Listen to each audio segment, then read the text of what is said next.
Hello everybody, and welcome back to some more Danganronpa with me, Phantom Zawai. Last time we left off, we did a bunch of investigating, and now Monokuma has popped up and has said, let us commence the class trial. I have no idea if it's actually about to start or not, but let's continue, shall we? ではでは集合場所を指定します。学校エリア1階にある Yep. 赤い扉にお入りください。The Monokuma door is the trial area. ぷぷ。じゃあ後でね。 The red door on the first floor. That's where I should go. No, where I have to go. So I can't go to the laundry room now, right? If I can, I really want to do that first. Oh, I went to the wrong area. It probably won't let me. But if I can investigate real quick, I want to. There's no running away now. The red door, I have no choice but to go through it. Alright guys, looks like it's time for the class trial. Here we are. Our destiny awaits.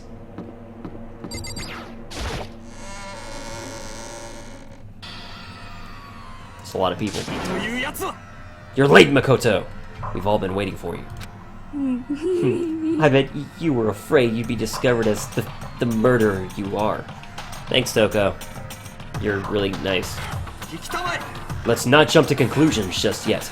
Save that for the class trial. There we can all reveal the details of Makoto's crime.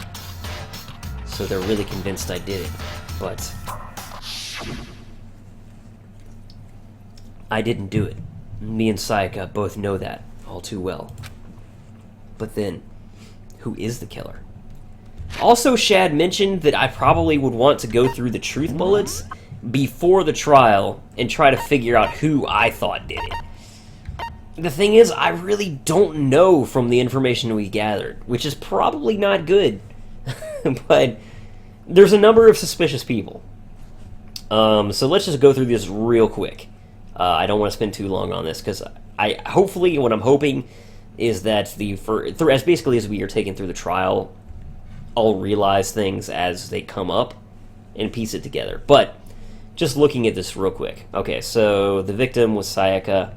The time of death is estimated to be around 1:30. Okay, so it was 1:30 in the morning. Body was discovered in our room, of course. That took place in the bathroom. The cause of death was a stab wound to the abdomen. Her right wrist appears to have been fractured.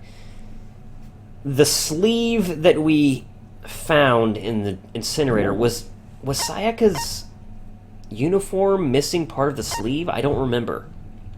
Evidence of a struggle. There are a number of scratches and gouges on the bed and walls in Makoto's room. So there was a fight. The replica sword clearly had something to do with it. Makoto took it from the gym entryway and put it in his room. The sword was found out of its sheath on the floor in the middle of the room.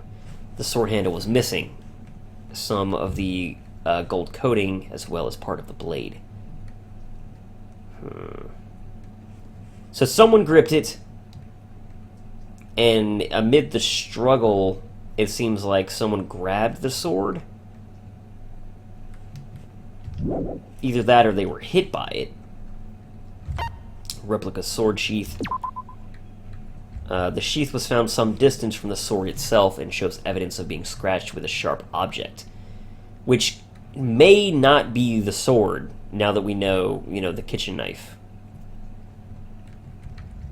If you were going to attack someone with the sword, you would most certainly have to remove the sheath first.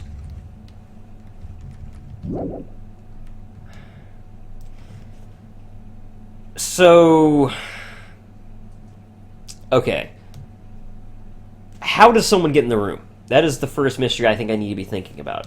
And the answer is, Sayaka has to invite them in. Who would Sayaka... It's possible Sayaka was actually even trying to kill someone and then was killed as she tried to kill someone else. That's possible. I don't know. But it is possible. Or it's possible that she invited someone there to discuss something or something, and they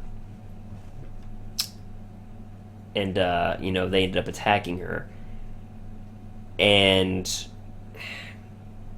It's possible, basically, that she intended Makoto to be kind of the scapegoat.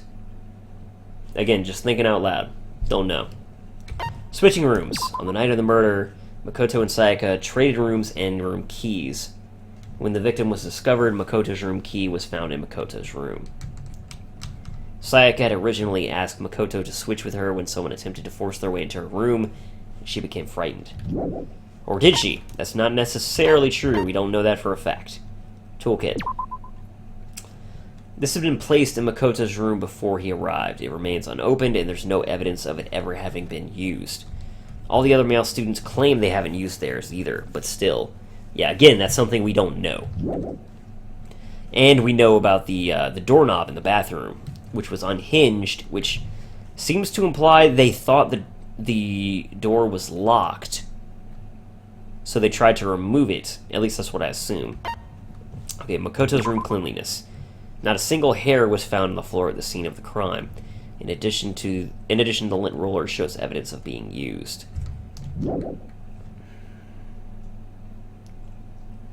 That is... I don't know the significance of that yet. I mean, it's possible they used it because they left behind hair or something, but... I don't know. Sayaka's wrist. Okay, so it doesn't look like she's missing her sleeve. And I guess hers wasn't a white button-up anyway, but... Sayaka's right wrist had been fractured, and her wrist was glittery at the injury's location. Oh, which means that either the sword or the sheath was used to break her wrist. Because clearly that was an impact that broke her wrist.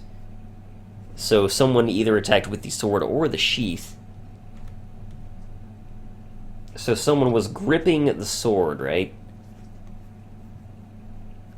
And then they hit her wrist probably with the imitation blade, which is why there is some of the marking on her wrist.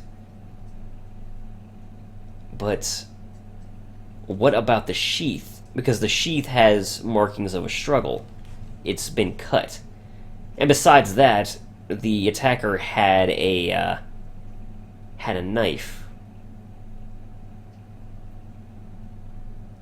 And again, but then again, we don't even necessarily know that this all occurred at the same point. Like, it's possible Sayaka fled into the bathroom. They then left, got a kitchen knife, and came back to finish the job. There's a lot of possibilities. We don't know. I don't know. You might know. Her hands appear to be completely clean, except for the index finger of her left hand, which has some blood on it. I did not realize that. That means that she never gripped the sword. If she never gripped the sword, that means the attacker used both the sword as well as the knife.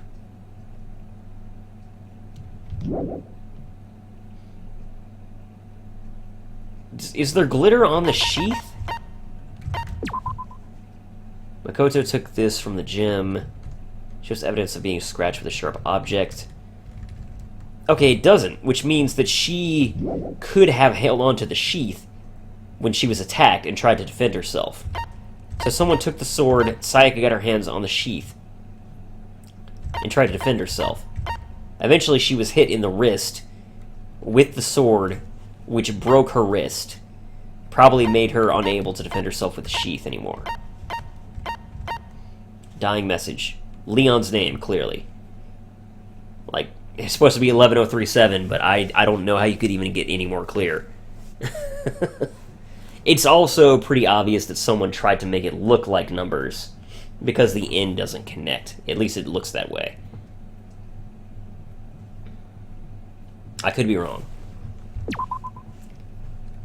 It's assumed that Sayaka wrote these numbers while she leaned against the wall as she lay dying. Assumed, but again, that's not necessarily true. She could have already been dead, and someone traced her fingers in order to try to frame Leon. That said, Leon is a prime suspect, obviously.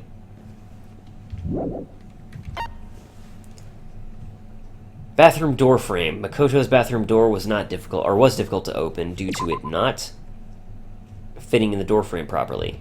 The only two people who knew the trick to opening it were Makoto, the room's owner, and Sayaka, the victim. Yeah. And the doorknob, yeah. The doorknob had been broken. The screws holding it in place had all been partially or completely removed, which again is where the toolkit comes in. Which we assume means that it is a male that murdered Sayaka. That's kind of the best evidence that we can come across to fit that description, but it does seem likely. Because no one else was going to let... you assume that there'd be no accomplices going on here. We don't know that. But, assuming it's a one-man job, I should say, we have to assume that it's probably a male. And among those, Leon is obviously the number one suspect from the writing on the wall. That said, Byakuya is entirely possible. Hifumi, because of the incinerator incident, is also a suspect. Okay, let's back up. Dorm nameplates. This is one that completely befuddles me. I'm not really sure about this. The nameplates on the doors were switched. We don't have much information about that. We just know they were.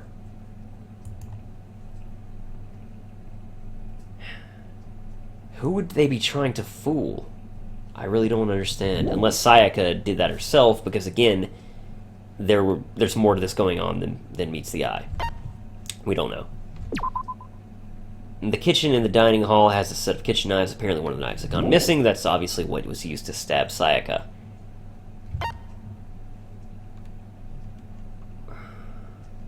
Okay, Aoi's account. The knife from the kitchen was missing while Aoi was in the dining hall. Aoi swears that Makoto did not come to the dining hall at any point while she was there. Best girl Aoi has basically our fate in her hands. Come on.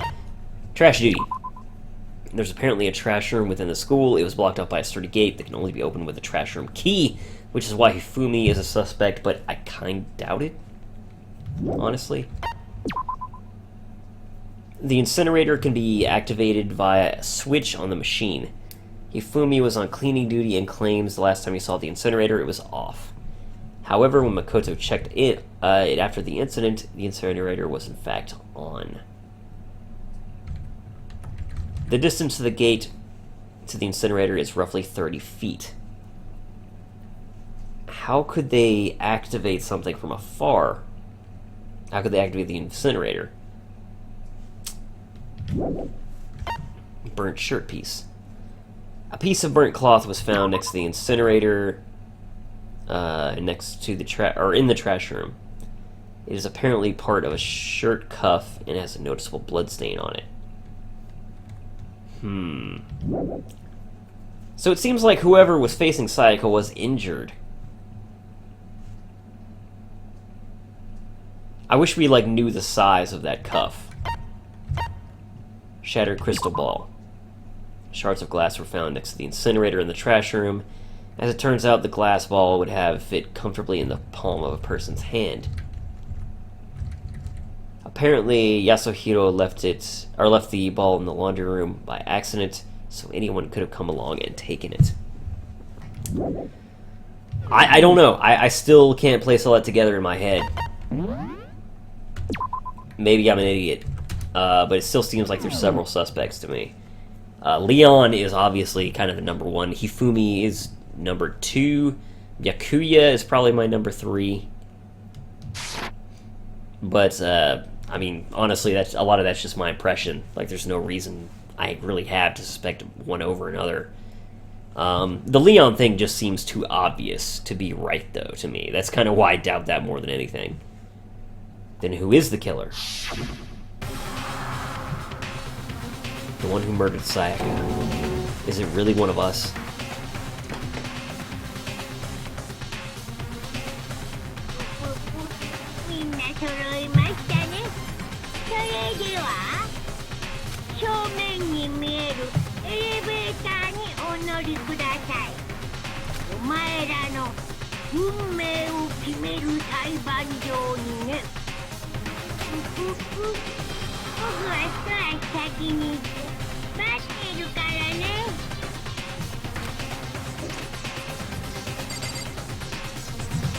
Okay, here we go.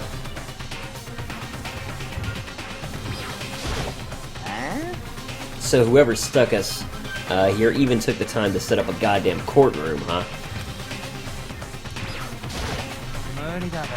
Damn, we really gotta go through with this class trial thing, huh? If you want to confess, I guess now's the time to do it. I'm telling you, I didn't do it. Relax, I haven't decided 100% that you are the culprit just yet. Maybe, but you're obviously leaning that way. Fine. There's no point in standing around here. Settle your resolve and step into the future.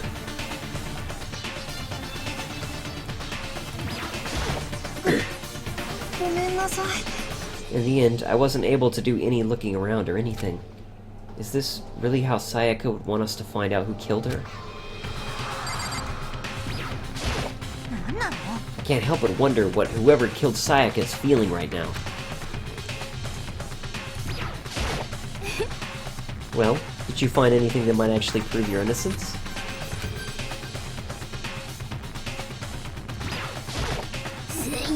Being so insistent even though you obviously killed her.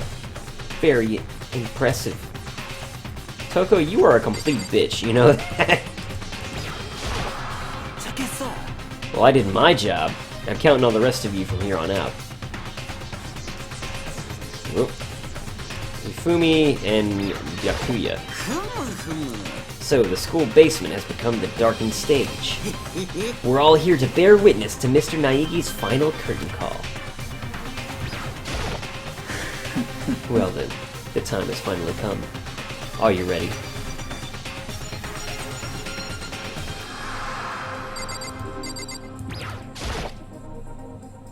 I guess I have no choice but to get on the elevator. Good. Let us begin. Are you scared? No, scared isn't quite right. I said before, but it's up to you to uncover the mysteries surrounding this case yourself. If you don't, you'll never come to grips with the truth. I need to uncover the truth of Sayaka's death. I didn't need someone else to tell me that, to do that. In Sayaka's honor. I swear I'll find out who the real killer is. As I raise my voice to try to give myself courage, I turned, trembling with anticipation, towards the elevator. With each step forward, I could feel my heart starting to race faster and faster. Everyone else was already on the elevator when I finally stepped on. The doors closed, and the elevator started to move.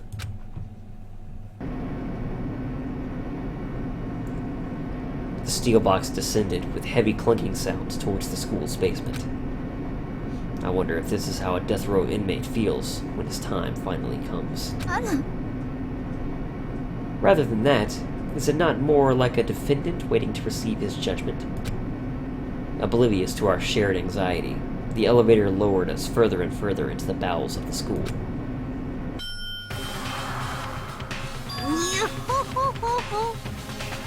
You finally arrived!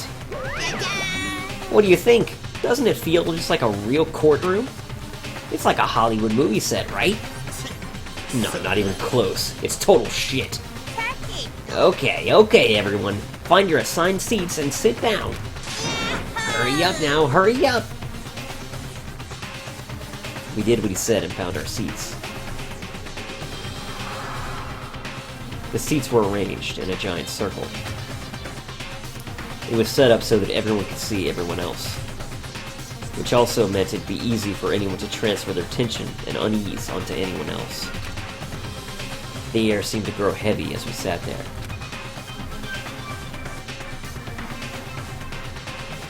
And so, the curtain on our first case opened. A deadly judgment. A deadly deception. A deadly betrayal. A deadly riddle. A deadly defense. A deadly faith. A deadly class trial. Yep, we're gonna save it. Excuse me.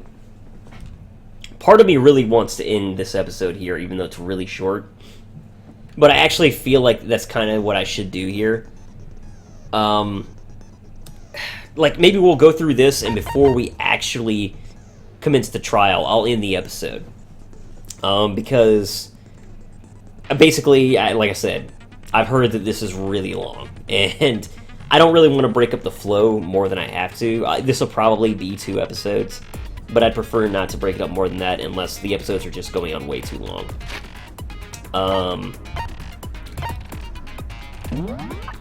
There's probably not anything I can really get out of sight, because, yeah. Out of a report card.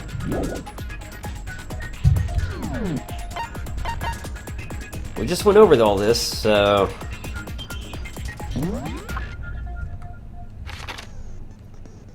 Nighttime is 10 p.m. to 7 a.m. The murder took place at around 1:30.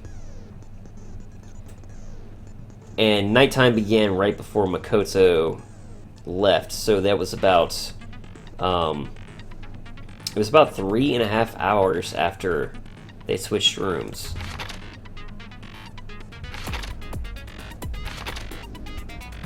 I mean, I don't even know why I'm looking at these. Obviously, she didn't... Or no one else has violated regulations. That's not why we're having this trial. I kind of feel like I've got as much... Oh, set skills. Okay, so this is... Okay, this is it. Increases the influence gauge by 2. Effective during the class trial. Costs 2 SP.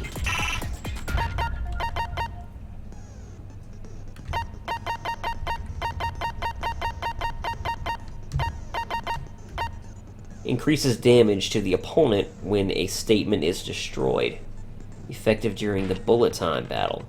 I have no idea what this means. We can put both of these on, though.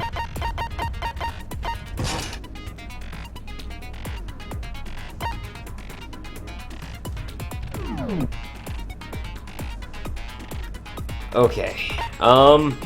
Yeah, I'm sorry this is a short episode. I really am. But at the same time, yeah, again, I am going to end it here.